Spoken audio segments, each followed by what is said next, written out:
Hi guys, my name is Jo and I am the founder of NaviStar Legal. And today we have Katherine Thomas. Hi Katherine. Hi, Joe. Katherine is here. She's the CEO of Freerange Lawyers and she's here to talk to us about her business, talk to us a little bit about law and the legal profession and generally to tell us how her lockdown experience is going over there in Sydney. So Katherine, tell us what is it that Free Range Lawyers does and what got you into setting up your own business? So, Freerange Lawyers is a business that connects freelance lawyers, so lawyers who work independently, but also who work remotely. And we connect those lawyers with law firms that are looking to flex their resource up and down. So we are unashamedly niche and specific. So yes, we're part of that whole contract flexi lawyer landscape, but on the supply side, we are very much about people who want to work outside the traditional office environment. And on the demand side, we're very much focused on law firms. And so, yeah, so that in a nutshell is the nature of our business. Got a huge question. Why did I want to set it up? Well, I guess a bit of background on me. So I was lucky enough to be working for Pinsent Masons back in the UK for quite a number of years, and to set up one of the first contract lawyer services that emerged in those times back in 2012, 2013. So I was part of a team that set up Vario for Pinsent Masons, which, or as I say, was one of the first contract lawyer services to be launched by a law firm. So set that up, grew it, really developed it from, to be frank, some ideas on the back of a piece of paper right through to a really growing and emerging business. So I set that up and grew that and developed it. Thoroughly enjoyed, my working life doing that. But then also moved to Australia at the end of 2015. And have spent the last 4 years or so consulting to law firms.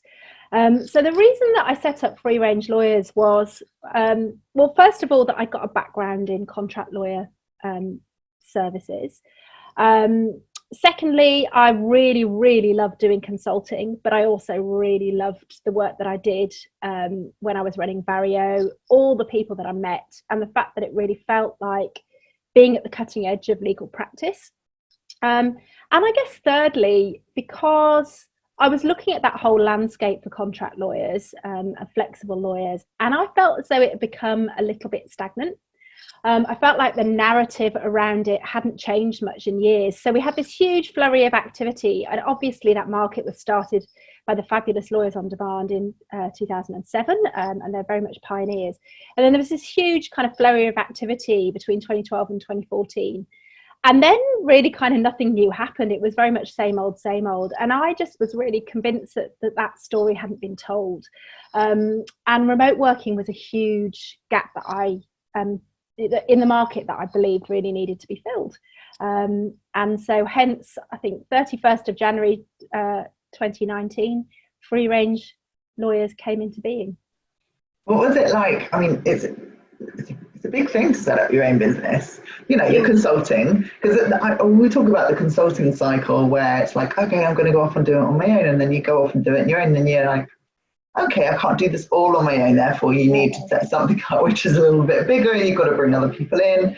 What was it like going from that point of consulting, so I would say it's when you know what you're doing, to when you don't know what you're doing, that unconscious competence.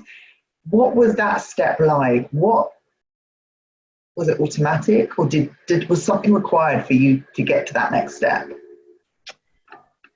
God, there's a whole host of different things. I think, first of all, I was fortunate enough to have some experience in being an entrepreneur, because the work that I did in leading Vario was very entrepreneurial, albeit that, I had the fantastic combination of being able to be an entrepreneur, but a long-standing member of staff in an organisation. So, you know, I'm under no illusions that I had that whole entrepreneurial package. But what that had taught me was the steps and the mechanics that are required to kind of grow and set up and develop a business. So I think there's first of all that. I think secondly, just finding the right people to surround yourself with. So you're right, even if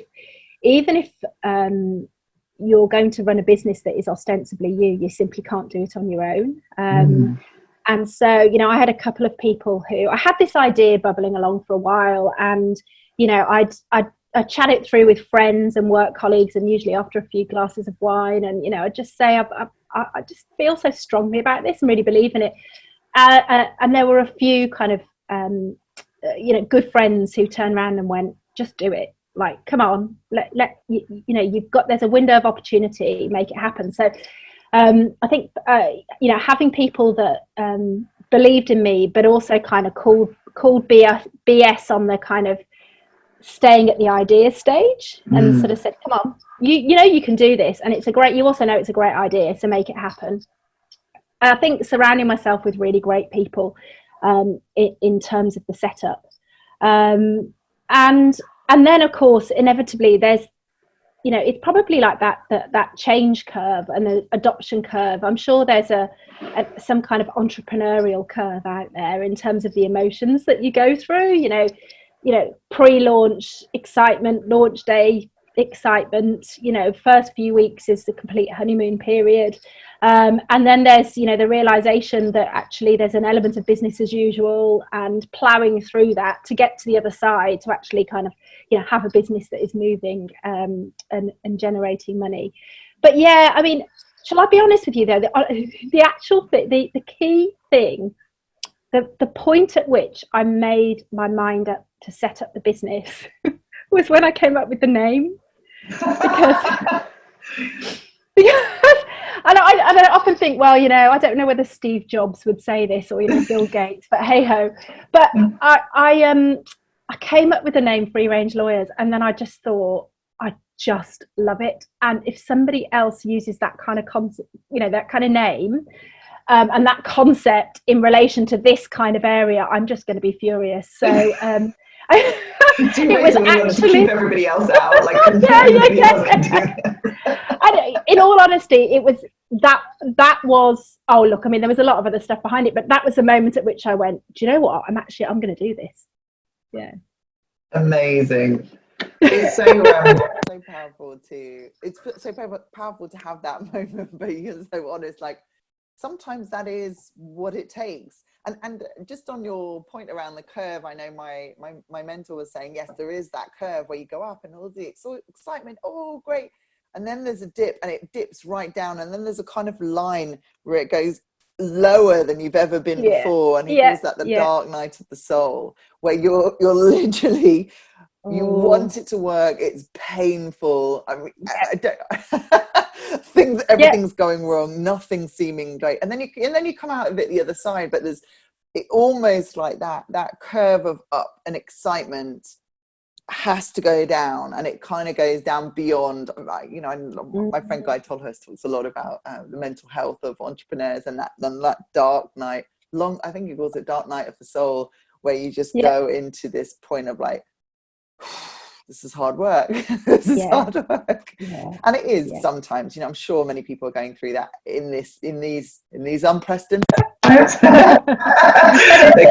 going through that point in time, but it's a big decision to make, but it's sometimes just turns on a dime, if that's the right statement. It's like, okay, decisions made now. And I actually do think that when you connect to something within the business that you're like, right, I'm in now, I'm on both feet in. I guess I thought about this, how I'd feel if I didn't do it, and I very quickly established that for me the personal risks of not doing it were far greater than the personal risks actually of doing it, and trying and not succeeding would still have been an adventure, and would still have had a whole load of purpose and point to it as far as I was concerned. I mean, I didn't set out not to succeed, but That's a very significant risk when you set up a new business. And so for me, the risks of not doing it were far greater than the risks of going ahead.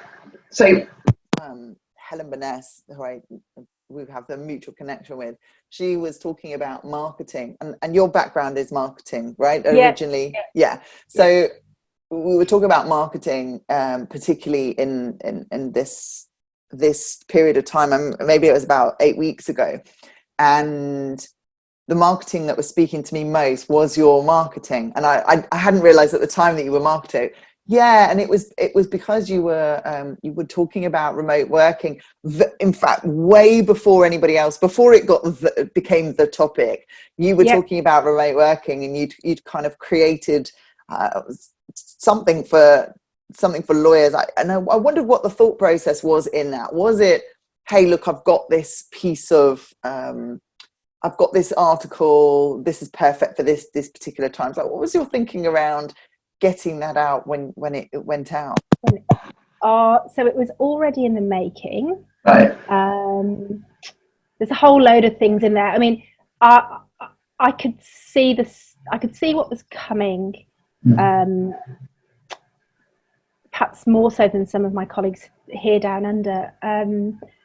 Partly because of my connection to the UK and just daily hearing and seeing what was going to happen. It was obvious to me that remote working was going to be a part of our future, whether we liked it or not, in the short term. So, so getting that finished and getting it out there was important. But they were really, really interesting times because, look, I found that I love hearing what you're saying, because I actually found it very difficult to market my message. When your entire client base is going through a huge upheaval, how do you stay in touch? And then I fairly rapidly landed on the notion that if what I did was not only helpful but done with helpful intent, then it was both appropriate and kind of aligned to our values and the kind of business that we wanted to be. And if in my gut what I was doing or what I was saying just grated a little bit, or just didn't feel quite right, I should leave it and let it go. So really what I did was focus on trying to get information out there that was useful at that precise moment in time to those organizations. And what we also did was opened up a whole load of slots in our diaries for anybody, like any organization, law firm organization across the world, to get in touch with us for a 45-minute chat about, look, how do you make this happen and how do you go about doing it? And I was pretty proud actually of the fact that we were, I don't know whether we were the first, but we were certainly very much one of the first businesses to go out there and just offer help for free. You were definitely the one that I noticed. Around the remote working. It was definitely something that I saw you were definitely the first, I think, in that respect. And I just think, sometimes sometimes if you've got something useful to give, you just need to give it, and you need to respond. You need to meet your customers and clients where they are, and if where they are is in an absolute crisis and turmoil, which we were in certainly for a few weeks, then you just need to be present and helpful, and help them with that.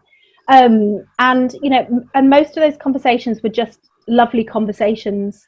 I spoke to people literally all around the world at very strange times of the day or night, and most of them were just lovely, helpful conversations that ended there. They're not going to generate business for us, but that's fine, because I feel like we had a purpose and a place at a very difficult point for all of us.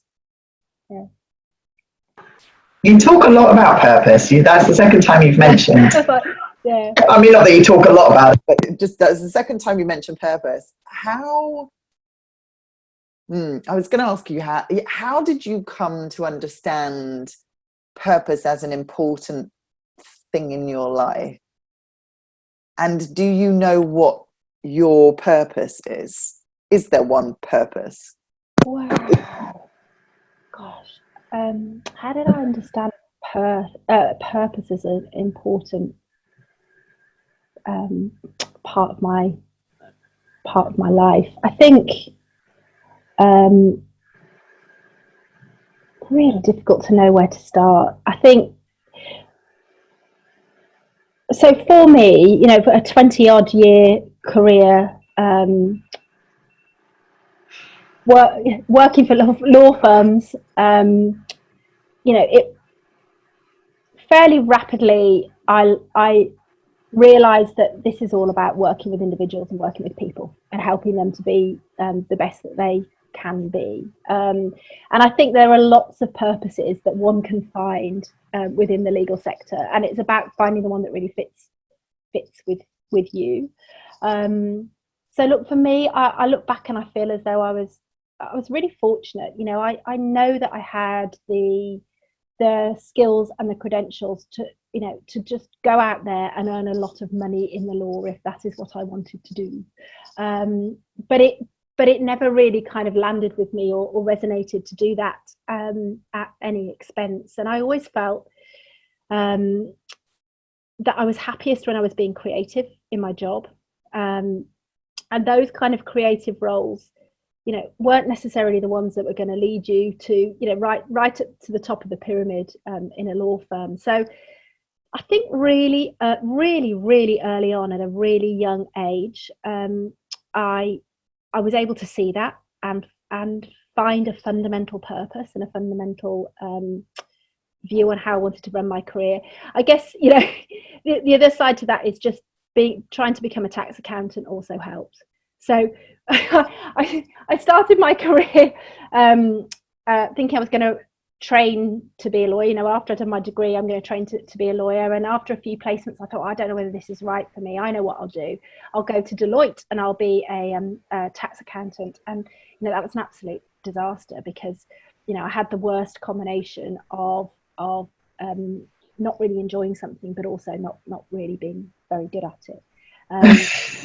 No creativity, I imagine. For a great career. But I think what it did, I guess what I'm trying to say is really early on in my career and in my 20s, it taught me some very clear lessons about what it feels like when you try to do a job that doesn't fit with you, what it feels like when you try to force a square peg into a round hole, what it feels like when you're trying to pretend to be something else. And so, from that, I've developed a career in the business of law and not practicing law. And that's been much more creative and much more fulfilling. So I think really early on, it was identifying, the need to have that creativity in what I was doing in one way or another. Yeah, that sounds... it's almost like, if I were to look back at my younger self, I'm going to ask you this question, actually. I think, what are the gifts that come within those circumstances where it's an absolute disaster? There are real gifts that come from that. Looking back to, 10 years ago, what would you tell your younger self?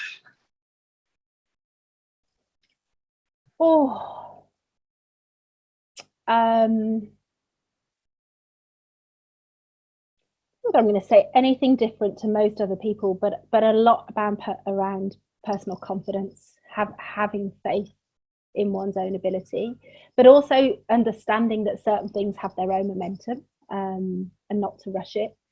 I would look back and tell my 30-something self that taking the biggest risk of my life and uprooting the family and moving to Australia was a really good idea, and that you would create a flourishing, beautiful career out there and meet some wonderful people and feel really fulfilled. So a lot of the usual stuff around just having the confidence to find your voice and understand who you are. But for me personally, it would be to say, that that suggestion your husband keeps making about moving to the other side of the world, kind of go for it, because it'll work out pretty well.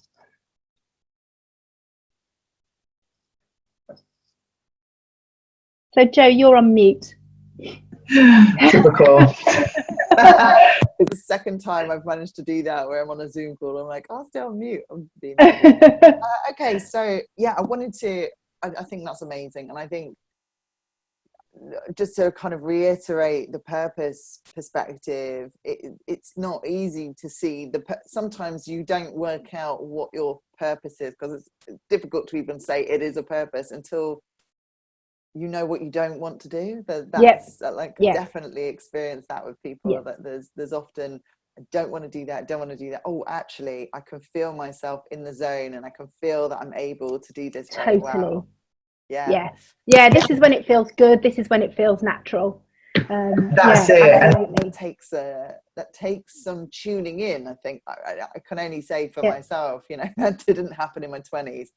Definitely didn't. It didn't even happen in my 30s until very late. So it's like there's an age and kind of wisdom that happens with okay. And I think some people are lucky to get that, from probably from teens, but I was not that person, and it's taken a while to kind of go, what oh right, yes, there's meaning in this. I'm finding meaning in that.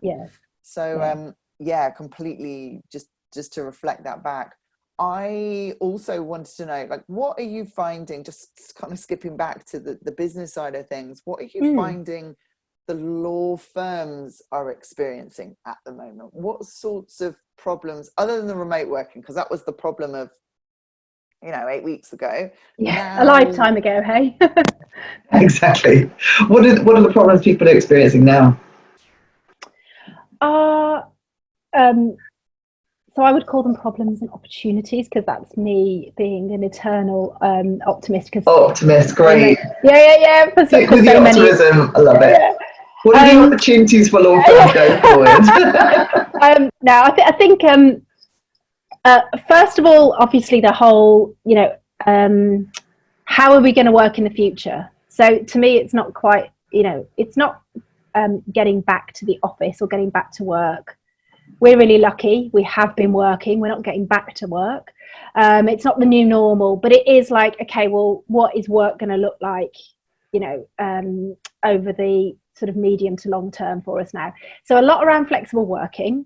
And the notion that, well, we've all been working flexibly in one way or another, and so those who had an appetite for it previously are only going to feel kind of emboldened by this experience. And almost every law firm I speak to, they say, well, the detractors have been well and truly convinced, or if they haven't been convinced, they just have no argument anymore. So a lot of law firms are just thinking about the pattern and shape of their workforce in the future. A lot are also thinking about their overhead structure. So an obvious point is the cost of an office, and do we need as much office space going forward? Also this notion of kind of having a bit more of a blended workforce or a core plus workforce. So just whether actually to be more resilient in the future, they need to have a resourcing approach that combines, really established employed staff, but also with contractors and freelancers who are trusted and well known to them, but who work flexibly. So you're better able to match resource with demand, rather than just holding this huge fixed cost. And for a lot of them, they're feeling actually that flexible working piece and the core plus resourcing piece potentially might actually fit together, so that they might find themselves in that wonderful spot where the business need to have that core plus approach really fits with the way in which their people and lawyers in general are thinking about how they want their careers to be operating. So that would be great.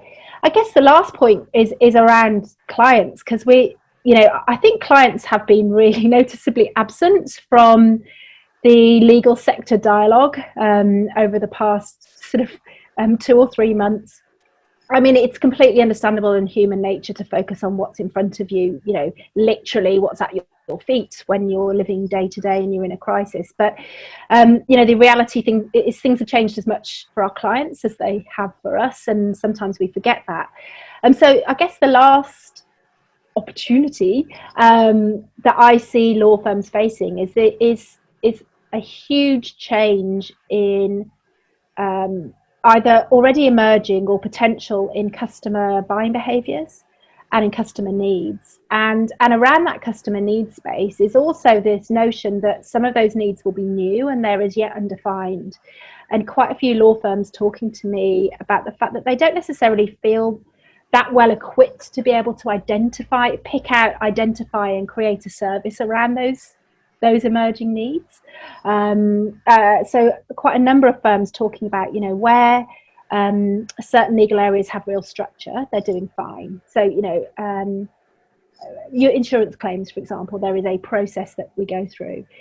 But then what they're also saying is perhaps in that more commercial space where things have changed really rapidly and will continue to change, but are quite amorphous. They're finding it really challenging to pin down exactly what their clients need now and are going to need in the future. And I think that's quite a fascinating, area for them to explore. And the ones that do that effectively, goes without saying, are going to win out. Flourish on the other side because they're focusing on what the client needs rather than on their own, not on their own needs, because they're servicing the clients, which is what you guys were doing at the beginning when you did your remote working, which I'll come back to. Thank you. No service. Well, look, how can people get in contact with you? I say people, law firms. I know you also do mentoring. So how can we get in contact with you, Katherine? Oh, it's fairly straightforward. The best way to contact me is Katherine at freerangelawyers.com, or just to go on our website, which is freerangelawyers.com, and all of our contact details are there. Get in touch, whatever way suits you best, and we love to hear from people. We're always really keen just to have those conversations and chew the fat, as well as just talking to people when there's a particular business need on the go as well. So we'd love to hear from you. Brilliant. Yeah, I'm a big fan at the moment, as you know, from these conversations of just getting in contact with people and saying, hey, let's have a chat, let's find out. Let me find out exactly, because we're in this environment where we're working and Zoom is pretty normal. So people seem to be much more interested. I think it's because we're not having as many day-to-day contacts. We've got a bit more space. So I would highly recommend getting in contact with Katherine. And otherwise, guys, thank you so much for joining us for our SME stories and our legal insights. You can subscribe below, and I will look forward to seeing you again. Katherine, thank you so much for being a part of this. Thanks for having me. You're welcome. We'll see you guys again soon.